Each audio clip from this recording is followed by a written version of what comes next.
Te guste o no, el universo cinematográfico de Marvel ha representado un antes y un después. No solo un antes y un después en el cine de superhéroes, sino que en toda la industria del cine en general. Más de 15 años después de la película que dio vida a este universo compartido, el personaje estrella se ha mantenido el mismo, a pesar de que tiene ya 6 años que murió.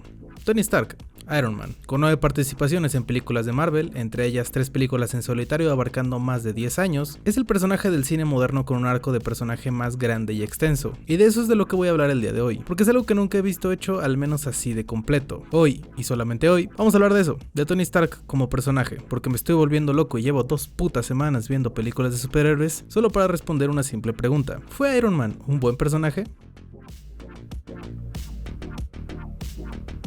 Y antes de empezar el video quiero dejar algo bastante en claro. Una, que voy a estar hablando y dando spoilers de todas las películas que aparecen en pantalla. Y 2, que este análisis es uno completamente de guión. Y sobre todo, de escritura de personaje. De un solo personaje. Si la película como tal es buena o mala, de eso no voy a hablar este video. Puede que una película sea muy buena, pero el arco individual del personaje muy malo y viceversa. Que sí, si hay una película que literalmente se llama Iron Man y el arco de Iron Man está pedorro, pues obviamente no es muy halagador, pero esto no es un análisis a las películas. Es un análisis al personaje, porque ya vi a algunos de ustedes mamando la madre con que Iron Man 3 está buena o que Endgame está de la verga, pero bueno, se los digo de una vez para que no me estén chingando más adelante. Si quiero hablar de la peli diré cuando lo haga, pero eso no va a afectar al objetivo como tal del video. Y por último, y esto es importante, no me interesa ningún material externo que el que está en las propias películas. Si el material está o no bien adaptado de los cómics, o si la historia no pasa así en Vengadores número 4205 de un cómic de 1976, o que si un agujero de personaje se explica en la descripción de un juguete sexual de Iron Man, no me interesa. Aquí estoy para juzgar la película en sus propios méritos, como obra independiente y solo atada a sus trabajos previos. Y ahora sí,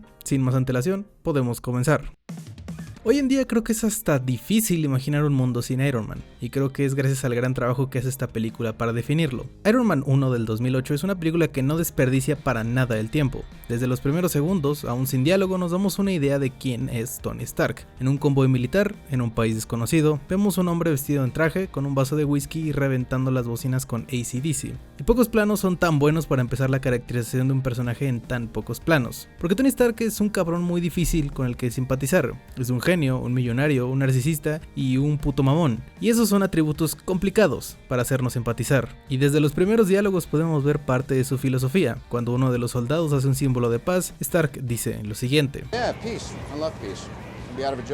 y por este punto no tenemos idea de qué cojones hace este cabrón. Sabemos que está vinculado con la guerra, pero poco más, porque los demás diálogos solamente sirven para seguir construyendo un personaje de una persona bastante mujeriega, bastante extravagante, pero con mucho carisma. Y eso es uno de los pocos aspectos al que como espectador puedes agarrar, no para querer a este personaje, pero al menos sí para que te interese seguir viéndolo más tiempo. Y no pasan ni 5 minutos de película cuando el convoy es putas bombardeado, y Tony con él poco después, con un misil de su propio nombre. Y con tan poquito la película nos dropea mucha información y sobre todo muchas preguntas. ¿Por qué demonios le están aplicando un culiacanazo a Tony Stark? Y sobre todo, ¿por qué le andan lanzando misiles con su nombre? Cortamos una escena que nos revela que unos terroristas lo tienen encarcelado en una cueva y se presenta el título de la película. Y este es, creo, uno de los usos del tiempo más efectivos que he visto en bastante tiempo, porque en menos de 5 minutos nos da pinceladas de la moralidad del personaje, nos ayuda a ver de una forma bastante completa su personalidad y con relativamente poco diálogo nos deja bastantes preguntas por responder. Regresamos de la intro y nos mandan a una presentación de PowerPoint que explica los puntos más importantes del personaje. Este güey, Tony Stark, es dueño de una empresa muy importante de producción armamentística llamada Stark Industries, no llamada así por él, sino por su padre Howard Stark, otro importante inventor de armamentos. En este universo, Howard Stark ayudó a freír a media población de Hiroshima. Sin embargo, su padre murió en un accidente de auto, y mientras Tony crecía se encargó de la compañía del antiguo socio de su padre, Obadiah Stane, quien al regresar Tony tomó un paso al costado como mano derecha de Stark, y Stark parece estar bien consciente de lo que su línea de trabajo implica, no solo para él, sino para todo el mundo, creando armas de destrucción masiva, una más eficiente que la anterior. Tony tiene la filosofía que la paz se reduce a tener un arma más grande que el de al lado. Stark ve la paz solamente como un estado conseguido por miedo hacia una represalia mayor, y como él es un billonario, no hay represalia mayor hacia nada de lo que haga. Pero Stark, a diferencia de cómo podamos pensar de una persona que creció en la riqueza desde que nació, se dedica a crear UAVs del Call of Duty y a manejar una empresa heredada por alguien más, Tony Stark es un verdadero genio. Y si Stark Industries ha crecido a ese nivel, tiene mucho que ver con la capacidad intelectual de Tony. Y es aquí donde nos introducen a los personajes principales de esta película. Obadiah Stane, quien parece ser el lamebotas principal de Tony, Pepper Potts, su secretaria, a quien aunque trata de forma bastante soberbia parece que hay un cierto cariño entre los dos, y el coronel James Rhodes, que te juro que siempre es el mismo cabrón en todas las películas. Es un güey que respeta a Tony, pero al ser el único que realmente no trabaja para él, es el único que le dice las cosas, ahora sí que la neta camioneta, como dicen los chavos. Y toda esta exposición se nos da en menos de 10 minutos. Lo cual es estúpidamente eficiente, porque la historia nos regresa en seco a la cueva donde todos los recursos de Tony se ven reducidos a solo él mismo. Una cueva donde es torturado, obligado a hacer un misil para unos terroristas, y sobre todo se da cuenta de que ahora tiene pedazos de metralla en el corazón de su propio misil, y tiene que vivir con un imán en el puto pecho para que no se muera. Y es en esta cueva donde se da cuenta de su verdadero legado, del daño y muerte que ha dejado su trabajo, uno que no solamente está siendo usado por los que él considera los buenos, sino que sus armas están siendo utilizadas por aquellas personas que desprecia.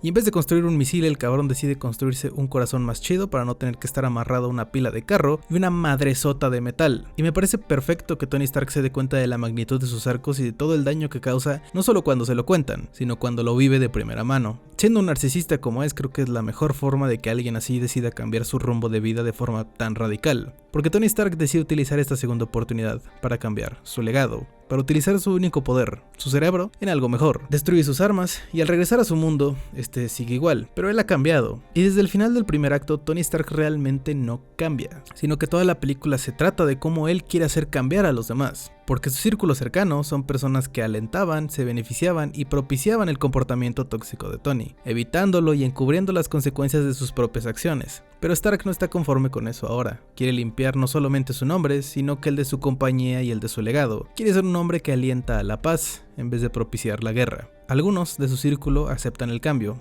Rhodes y Pepper, a pesar de no estar completamente de acuerdo con las decisiones que decide tomar, como dejar de manufacturar armas, apoyan a Stark. Rhodes encubriendo su trabajo como Iron Man, entendiendo el bien mayor que quiere hacer, y Pepper ayudando en su misión para cambiar el mundo. Pero no todos apoyan el cambio, y por no todos me refiero a su socio, Obadiah Stane. Y el arco de Obadiah va directamente relacionado con el personaje de Tony Stark, porque al principio de la película no son ni siquiera dos lados de la misma moneda, son el mismo. Y durante la película vemos cómo Obadiah y Stark hacen acciones bastante similares. Ambos son vendedores de armas, ambos son personas superficiales, incluso ya más avanzada la película, ambos matan terroristas, solo que en el caso de Iron Man lo hace con música de héroe y Obadiah de villano.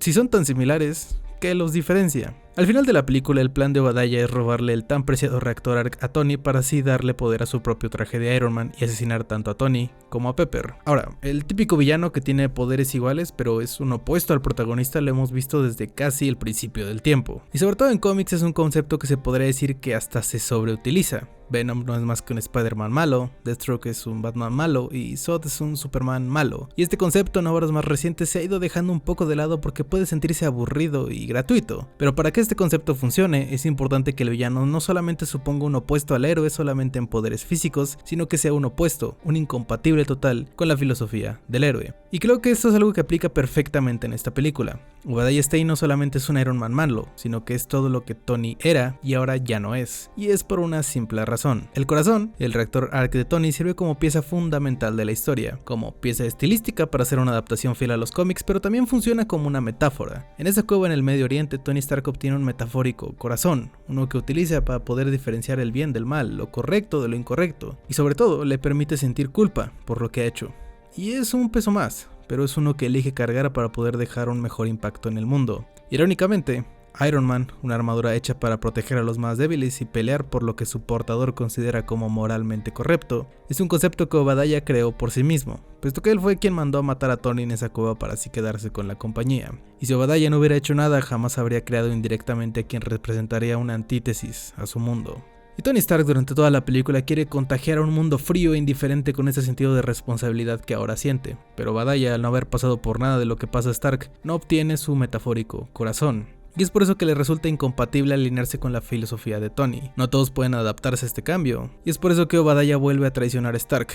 Y es por eso que, sintiendo la incompatibilidad de ambos mundos, Obadiah es asesinado por Stark con la ayuda de Pepper. Y una de las escenas más importantes de la película es su final, un final que se pasa un poco por alto por la última icónica frase, pero que no es para nada gratuita. Después de haber vencido a Badaya en una conferencia de prensa, Tony Stark está listo para dar una coartada, mintiendo sobre dónde estaba y deslindándose de las acciones que literalmente explotaron parte de su compañía y causaron estragos en toda la ciudad, además de abogar por el caso de que el ahora público Iron Man es no más que un guardaespaldas. Y Stark sube al estrado preparado para dar este testimonio, y no es hasta que la prensa y el mismo Tony empiezan a recordar varios de sus errores del pasado, que se da cuenta que su coartada lo sigue pintando como el mismo hombre irresponsable y ególatra de antes, que decide, en un acto de sorpresa, pero creo yo sobre todo en un acto de querer limpiar su propio nombre, con esa esperanza de que el mundo lo vea como se ve a sí mismo, revelar que él es Iron Man. Iron Man 1 es una película casi perfecta. Los efectos visuales son todavía extremadamente competentes, la acción es entretenida, pero creo que gran parte del éxito de la película es por el personaje de Tony Stark y la gran interpretación de Robert Downey Jr. Y es una película que hizo su trabajo tan bien como para poder instaurar a Iron Man en la cultura popular con la misma fuerza que Spider-Man o Batman. Y es gracias al excelente manejo de personaje que tuvo. En Iron Man 1 podemos ver que Tony Stark empieza siendo una persona superficial, extravagante, egoísta, mujeriega, y después de pasar por todo su arco de personaje, realmente lo sigue siendo, pero gana un sentido de responsabilidad, y sobre todo, de culpa. Siente ahora la responsabilidad que causa con sus acciones, no solo con sus armas sino con su círculo cercano, y las actitudes horribles que tiene hacia ellos. Porque lo interesante del personaje de Iron Man es que no es un héroe idealizado. Es una persona que lucha por lo que considera justo, pero sigue siendo humano, sigue teniendo fallas e imperfecciones, y eso es lo que lo hace tan magnético de ver. Al menos a esta película le doy mis completos 10 en tema de arco de personaje. Pepper y Rhodes son personajes secundarios, pero como serán más importantes más adelante me parece apropiado mencionarlos también. Pepper pasa de ser la simple secretaria de Stark, una con quien comparte cierta química, pero una que por la propia naturaleza de su posición retroalimenta esas actitudes tóxicas que tenía Tony antes de pasar por esa cueva, a aceptar la nueva moralidad de Tony y a apoyarlo, convirtiéndose en un interés amoroso para el final de la película. Sin embargo, uno que no termina de solidificarse, porque Pepper tampoco es pendeja y sabe perfectamente que Stark, a pesar de haber cambiado, sigue siendo una persona problemática. Y Rhodes pasa por un arco menos significativo, pero igual de contrario. Sigue trabajando para la milicia estadounidense, pero entiende el valor en lo que Tony quiere hacer, y es por eso que encubre sus actividades como Iron Man, al menos hasta que él mismo se desenmascara. Al final tenemos una película que trata de un hombre que obtiene una segunda oportunidad, y decide utilizarla para limpiar la sangre de su pasado, para limpiar el nombre de su compañía y tratar de restaurar todo el daño que ha hecho, desde las mejores manos, que Tony considera son las suyas, que aunque se puede equivocar, sigue creyendo en su propia moral para diferenciar el bien del mal. Es una historia sobre un hombre que obtiene un corazón y decide cargar con el peso que eso trae.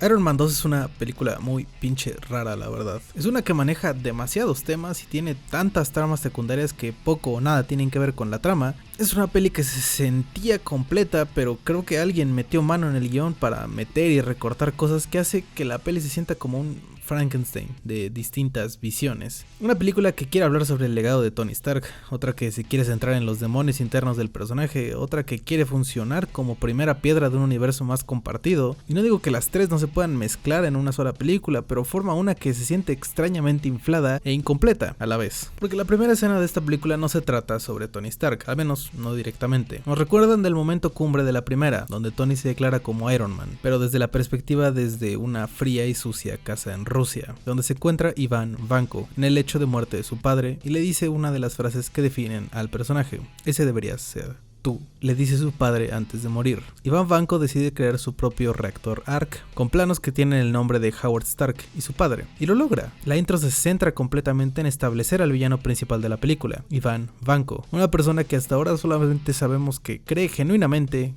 que se le debe el lugar de Tony Stark por puro nacimiento. Al iniciar esta película nos sitúan en un punto donde Iron Man lleva ya un tiempo existiendo de forma continua. Y seguimos a Tony, donde lo dejamos en la primera película, y volviendo a reforzar el tema del legado y pasado de Tony que empezó con la intro, con el concepto de la Stark Expo. Un concepto inventado por Howard Stark y que Tony revivió para poder crear un mejor mañana, para darle visibilidad a nuevos inventos y hacer del mundo un mejor lugar. Como Iron Man, sí, pero también utilizando los considerables recursos que tiene a su disposición. Sin embargo, esta película nos presenta un concepto bastante interesante, y es que el mismo reactor ARC que lo mantiene vivo, poco a poco lo está envenenando. Y es un proceso que se acelera con el uso prolongado del traje. Esto ocasiona que Tony caiga en muchas acciones autodestructivas, además de no querer decirle a nadie por lo que está pasando, pensando que tal vez pueda arreglarlo antes de que se muera, pero la peli nos deja muy en claro que a pesar de los muchos esfuerzos de Stark, parece no haber forma real de resolver este problema, y se le acaban las opciones y el tiempo. Así que Tony empieza a reflexionar sobre su legado, uno que al verse confrontado con su propia mortalidad, cree que es uno que le queda poco tiempo para terminar de escribir. Y durante todo el primer acto vemos a Tony tratando de dejar las cosas más o menos en orden, de dejar un legado más o menos positivo, dándole el mando de su empresa a Pepper y organizando la expo para dar la oportunidad de presentar nuevas invenciones al mundo. Pero el traje de Iron Man no solamente causa un impacto positivo en la vida de Stark, sino que ha sonado las alarmas de algunas organizaciones. Y el Senado de los Estados Unidos empieza la cacería de los trajes. El gobierno quiere utilizar sus trajes de Iron Man como un arma para sus propios beneficios. Pero Stark, después de ver la traición de su propia compañía y sobre todo lo que otras personas pueden hacer con un arma tan poderosa como lo es el traje de Iron Man, sigue creyendo firmemente en que las manos más seguras siguen siendo las suyas, que el traje de Iron Man va atado a él como persona. Y mucha gente critica esta película porque regresa al personaje al mismo punto de la primera para volver a aprender la misma lección.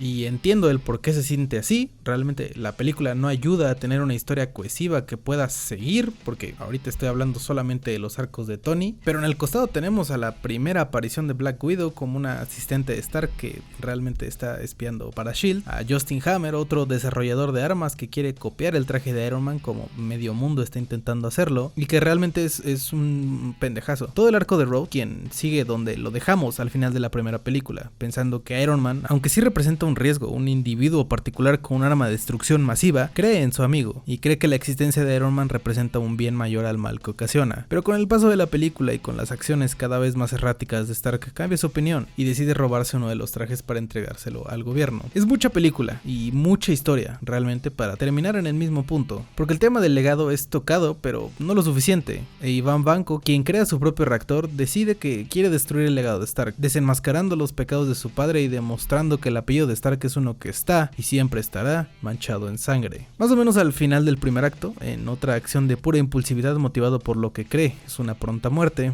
Stark decide correr una carrera de Fórmula 1, y es ahí para su mala suerte que Vanko decide poner en acción su plan, haciendo un atentado contra la vida de Tony Stark. Él lo derrota, pero a un derrotado Vanko le grita que perdió, que aún habiéndolo derrotado físicamente, el mundo ahora sabe que Iron Man no puede siempre protegerlos. Y lo hace. El argumento principal de Stark para no entregar sus trajes y reconocer los intentos de otros países por recrear su invento es simplemente que la tecnología necesaria, la del reactor ARC, no existe, ni existirá en mucho tiempo más que sus propias manos. Y Vanko con su atentado desmiente por completo este argumento, demostrándole al mundo que la tecnología existe y haciendo que Tony pierda muchísima credibilidad frente al Senado y frente al público. Pero mi problema con el personaje de Tony en esta película en específico es lo poco consecuente que es el personaje en sí. Realmente después del primer acto, Stark no es un agente activo de su propia historia, es puramente reaccionario. El tema de la reflexión de su legado y que implica que aunque sea indirectamente Tony haya creado una persona como Vanko ni siquiera se toca más que un par de veces, porque Tony cree que Vanko está muerto por gran parte de la película, cosa que no entiendo porque estos dos personajes, aún con puntos de vista tan diferentes, a primera instancia sus motivaciones son válidas en ambos casos. Tony cree que Vanko es un peligro para la humanidad, pero no puede negar lo que él cree que es el impacto directo que ha tenido su familia en él. Y Vanko es como es porque genuinamente cree que Howard Stark le robó a su padre los planos y el concepto del reactor ARC, invento con el que después su hijo crearía los trajes de Iron Man y sería querido por todo el público, mientras él se pudre en la pobreza y en el frío de Rusia. Es injusto. Si es verdad, la versión de Vanko es un acto completamente injusto que ni él ni Tony pueden arreglar, pero Vanko quiere hacer pagar a Stark por los pecados de su padre. Pero como ya dije, no solo no se profundiza prácticamente nada en este tema porque él cree que Vanko está muerto por la mayoría de la peli, porque realmente no interactúan más que un par de veces, sino porque el pobre cabrón se está muriendo. Obviamente no va a andar reflexionando de forma tan profunda sobre su pasado y las acciones de su padre cuando te vas a pinches morir en una semana. Hammer como villano no sirve para un culo, literalmente nada más está ahí para verse chistoso y bailar. Y Tony todo el segundo acto parece que se ha rendido en encontrar una solución a su problema, no porque no quiera seguir viviendo, sino porque seguro según él ya hizo todo lo que podía hacer, así que vuelve a sus comportamientos autodestructivos, corriendo en carreras, diciendo puras mamadas y zurrándose literalmente en su traje, y de nuevo, volviendo a tratar de forma horrible a todas sus amistades. No digo que la storyline de que el reactor está envenenando a Stark no sea buena, de hecho creo que puede dar bastante y es un arco de personaje muy interesante, solamente no sé si en esta película en específico funciona de la mejor manera, porque ya hay de por sí tantos temas que inherentemente requieren de mucho tiempo, tanto dentro como fuera de la historia, que poner un contador y regresar a Stark a sus viejas costumbres, aunque tenga sentido con el personaje y sus circunstancias actuales, terminan quitando del impacto de lo demás. No solo por eso, sino porque al final es un conflicto que se resuelve casi por acto de magia. En lo que para mí es la peor escena de la película, después de que Rhodes se robara el traje de Iron Man, Nick Fury llega a tener una plática con Tony. Mientras él lidia con el desprecio de Pepper y Rhodes, Fury no solamente le revela que Vanko se equivoca, el padre de Tony deportó al de Vanko porque veía la invención del reactor como una forma de hacerse millonario más que del de hacer el mundo un lugar mejor, lo que le quita completa profundidad al villano, reduciéndolo a un pinche loco nada más, con un papá igual de pinche loco, sino que prácticamente le da la clave para arreglar el problema de su envenenamiento. Sí, pasan un par de escenas de Tony según descubriendo que su padre descubrió justo el elemento que necesitaba para no morirse envenenado con su propio corazón, y sí, hay un montaje del güey construyendo este nuevo reactor, pero realmente, a nivel de personaje, a nivel de historia, Tony no hace nada para ganárselo. Tony no quería morirse, no es como que se hubiera rendido porque quería morir, no tiene que confrontar sus propios demonios, y se demuestra porque en cuanto ve una nueva alternativa para seguir viviendo la persigue hasta que lo logra. Se siente gratuito y francamente como una pérdida de tiempo solamente para rellenar una película que le falta muchísima pluma en otros lugares. Realmente no entiendo la necesidad ni la intención de esta escena porque Nick Fury viene casi como un deus ex machina de desenredar todos los nudos que la película lleva 1 hora y media construyendo. Se siente sin importancia y gratuito, y sobre todo le quita muchísima agencia al personaje de Tony. La solución a su problema es una que se la entregan en las manos. No tiene que hacer las paces con nadie de su círculo cercano, incluso hay una escena hecha expresamente para demostrar lo contrario, en la que literalmente Tony no va a disculparse con Pepper, y Stark al final no evoluciona, no crece, no tiene que superar un obstáculo para obtener lo que quiere, simplemente se le entrega porque la película necesita una pelea en el tercer acto. Es increíble lo poco impactante que es Iron Man en su propia película para avanzar la historia, porque reacciona a la información que le da Fury, reacciona a la pelea con Rhodes, reacciona a la última pelea con Vanko. Desde el primer acto Tony no mueve hacia adelante la historia, y el conflicto que tiene con Rhodes, su mejor amigo, quien hace 5 escenas le estaba metiendo una macroputiza y robándole el trabajo de su vida, se arregla con una escena de acción en la que ambos pelean juntos y jamás vuelven a tocar el tema. El daño que hizo su relación con Pepper se arregla gracias al muy pendejo plan de Vanko de explotar los droides que construyó para Hammer con un temporizador para que le dé tiempo a salvar a Pepper de su muerte. Y ya con eso nos regresa al exacto mismo punto donde dejamos la primera, solamente con la enseñanza de que Tony no tiene por qué depender solamente de él mismo, puede contar con los demás para ayudarle. Pero hay muchas tramas que se quedan a medias, todo el conflicto que tenía con su padre y con su pasado es barrido en un par de escenas, y todo el conflicto que tenía Tony de que sus trajes eran su propiedad y sus manos son las más aptas para el traje, se deja en el aire y no se vuelve a tocar, aunque el gobierno obtuvo exactamente lo que quiso. El traje de Iron Man, al menos uno de ellos, está ahora en completo control del gobierno, y es una trama que jamás explora las consecuencias y jamás se vuelve a tocar. Es una película extraña, y el problema en específico de Iron Man 2 es que Tony no cambia. O más bien el arco que tiene es uno de 180 grados, causados todos por factores externos. Al final la propuesta del guión termina fallando en muchos puntos. Todo el tema del legado falla, el tema de la autonomía falla, las relaciones con su círculo cercano fallan, y al final, con un guión tan inflado, decide abarcar mucho y apretar poco, que nos deja justo donde empezamos. La película no rompe necesariamente con nada previamente establecido del personaje de Tony Stark, solamente da vueltas en sí misma. Y es por eso que Iron Man 2 no es un daño al personaje, pero tampoco es consecuente en ningún área del mismo.